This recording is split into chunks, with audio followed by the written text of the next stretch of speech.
First నుంచి last వరకు తను ఒక్కడే, ఓన్లీ హీరో పర్ఫార్మెన్సే చాలా డిఫరెంట్గా ఉంది అందరితో పోల్చుకుంటే. అది నిజంగా చాలా హైలీ అప్రిషియబుల్. ట్రూ లవర్ ఎలా అనిపించింది బ్రో మూవీ? చాలా రియాలిటీగా ఉంది బ్రో. అయితే చాలా బాగా పోర్ట్రే చేశారు ఒక టాక్సిక్ రిలేషన్షిప్ ఎలా ఉంటుంది అని చెప్పి. At the same time heroine అయితే చాలా బాగా యాక్ట్ చేసింది, అండ్ హీరో అయితే చాలా న్యాచురల్గా చాలా బాగా చేశాడు. ఇంతకు ముందు కూడా అతని ఫిల్మ్ ఒకటి ఉంది ద గుడ్ నైట్ అని చెప్పి, సో అందులో బాగా యాక్ట్ చేశాడు, ఇందులో కూడా బాగా యాక్ట్ చేశాడు. మూవీ అయితే ఓవరాల్గా నాకు చాలా నచ్చింది. అంటే హ్యాపీ ఎండింగ్ లేదు, సాడ్ ఎండింగ్ లేదు, ఒక క్లారిటీగా ఉంది ఎండింగ్ అయితే. అమ్మాయి అబ్బాయిని వదిలేస్తే హ్యాపీ సాడ్గా పోలేదు, అబ్బాయి అమ్మాయిని వదిలేస్తే సాడ్గా పోలేదు. ఎవరి లైఫ్ వాళ్ళు చూసుకొని ఇద్దరు హ్యాపీగా ఉన్నారు. సో చాలా రియలిస్టిక్గా అనిపించింది. ఇప్పుడు విఎఫ్ఎక్స్ ఇవి అవి చాలా హైలీ బడ్జెట్ మూవీ కోసం ఇవన్నీ అలవాటైపోయి ఇలాంటి మూవీస్ రావట్లేదు, కానీ ఆడియన్సెస్ ఇలాంటి మూవీ కోసం యాక్చువల్లీ వెయిట్ చేస్తున్నాం.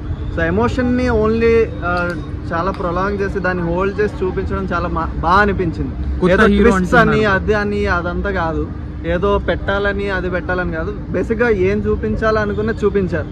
సో ఇలాంటి మూవీస్ నిజంగా చూడాలనిపిస్తుంది నాకు ఇలాంటి జనరేషన్లో. అంటే ఇలాంటి టైంలో ఏదేదో హైలీ బడ్జెట్ మూవీ కాకుండా ఇలాంటి పీస్ఫుల్ మూవీ విత్ ఎమోషన్స్.